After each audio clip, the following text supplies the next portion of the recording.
O governo de Jânio Quadros foi o mais curto da história brasileira. Começou em 31 de janeiro e terminou em 25 de agosto de 1961, durando apenas 7 meses. Marcado por uma política externa independente, moralismo nas ações internas e uma renúncia misteriosa. Tá na aula com Júlio Reiser. E hoje o tema é Jânio Quadros, o presidente mais louco da história do Brasil. Você já ouviu falar dele? Pois é, ele foi eleito com a promessa de varrer a corrupção para fora do país. Tanto que o símbolo dele era isso, era uma vassoura. Ele não era bruxo não, mas ele foi eleito com a maior votação da história até então, com um expressivo apoio popular e um caráter populista fenomenal. Ele tinha algumas coisas que eram próprias dele, como por exemplo, lixar o sapato para poder parecer um pouco mais com o povão, jogar talco no paletó para parecer que era caspa quando ele ia conversar com operários e uma habilidade linguística quase que insuperável.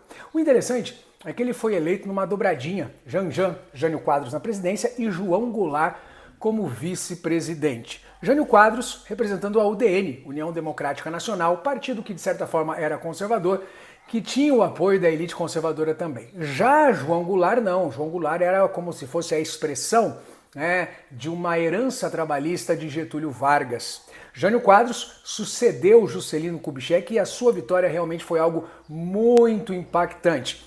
Porém, aconteceu num contexto bem delicado, no ano de 1961, onde o mundo passava por um conflito indireto chamado de Guerra Fria. Aquele conflito entre Estados Unidos e União Soviética que não chegou a acontecer em vias de fato, mas que manteve o mundo numa tensão incrível por quase 40 anos. Pois bem, esse é o contexto. O mundo está polarizado, bipolarizado, ou Estados Unidos ou União Soviética. É impossível agradar a ambos. Se você comercializar com os Estados Unidos, você desagrada a União Soviética. Se você comercializar com a União Soviética, você desagrada os Estados Unidos e vira uma grande confusão. Pois bem, foi neste contexto e neste cenário que Jânio Quadros assumiu a presidência do Brasil. Antes de mais nada, se você está gostando do vídeo, aproveita aí para deixar o seu like, faça sua inscrição aqui no canal, e também aciona o sininho para receber as notificações e, lógico, compartilhe esse vídeo com alguém. Combinado? É isso aí. Então vamos lá. Então Jânio Quadros assume como presidente no Brasil neste contexto de 1961. Uma das coisas que ele trouxe, ou as ideias que ele trouxe, era da ideia da política externa independente, PEI, que era uma política externa que permitiria negociar com os Estados Unidos, com a União Soviética, com quem oferecesse melhores condições aos países que eram na época chamados de países do terceiro mundo, porque estavam fora dessa grande queda de braço bipolar entre o capitalismo e o socialismo durante a Guerra Fria. Além dessa proposta, você tem também Jânio Quadros trazendo algumas ideias de inovação para a política brasileira e também para a administração brasileira. Por exemplo, ele queria mudar a vestimenta dentro do serviço público. O Brasil é um país tropical. E esse país tropical ele não precisa ter terno, gravata, todo mundo engessado assim, todo mundo, aquele calor imenso. Não, vamos usar umas roupas mais flexíveis, umas roupas mais gostosas, umas roupas mais leves. Tudo bem, pode parecer inexpressivo, mas isso não foi bem recebido. Outra coisa, ele também proibiu a rinha de galo. A rinha de galo, que era um esporte, digamos assim, à época, não estou defendendo, tá? Estou dizendo que a época era uma coisa aí que divertia a galera, ele simplesmente proibiu a rinha de galo, deixando muita gente sem saber o motivo dessa proibição, já que isso não interferiu diretamente na nossa produção industrial nacional. Lógico que hoje faz todo sentido, hoje nós temos toda uma política de proteção aos animais, mas naquela época isso não existia.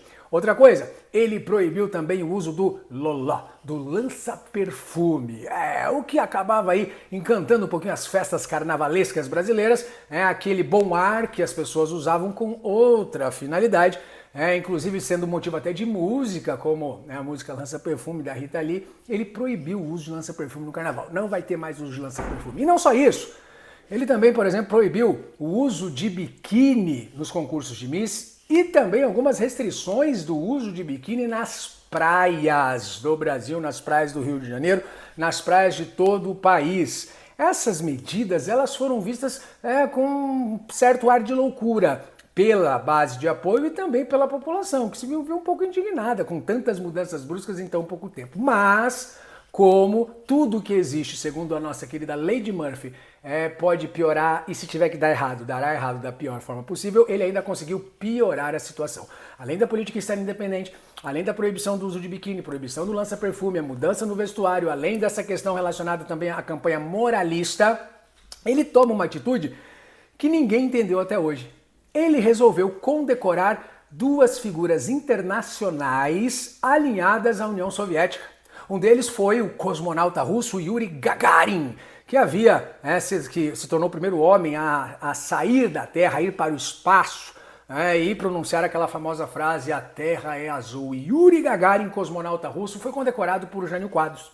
Todo mundo ficou sem entender o que estava acontecendo. Agora o pior viria a seguir, quando ele condecora Ernesto Che Guevara com a Ordem do Cruzeiro do Sul, a mais alta condecoração militar dada no Brasil. Sim, Jânio Quadros condecorou Ernesto Che Guevara, que era, junto com Fidel Castro, um dos líderes da Revolução Cubana, e ao condecorá-lo, trazer aí o Che para o Brasil, fazer toda uma campanha, todo um cerimonial de condecoração, ele deixa, até chutei a caixa aqui, mas não vou editar não, deixa assim mesmo, ele deixa estarrecida a sua base de apoio.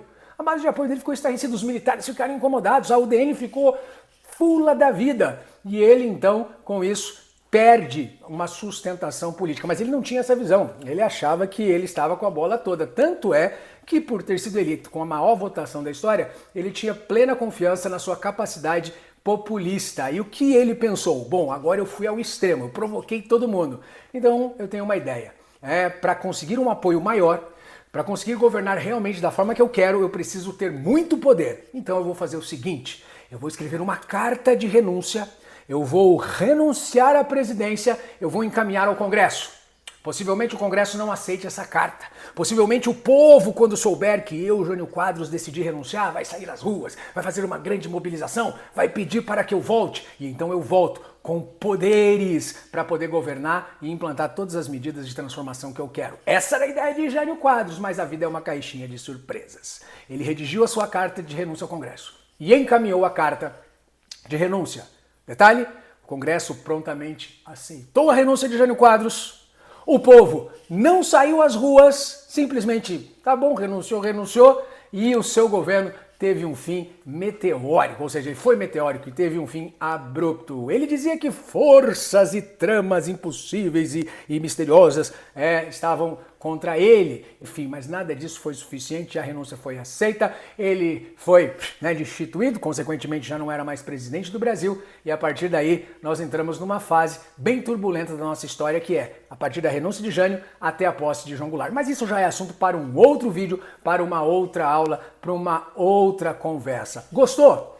Deixa nos comentários, inscreva-se no canal e ajuda a divulgar aí o Tá na Aula com o Júlio Reiser para você conferir temas de história, sociologia, filosofia, entre outras coisas mais. E explora o canal aí que eu dei uma organizada nos vídeos, tem coisa antiga, tem fiascos e vergonhas, tá bem legal. Forte abraço e até o próximo vídeo.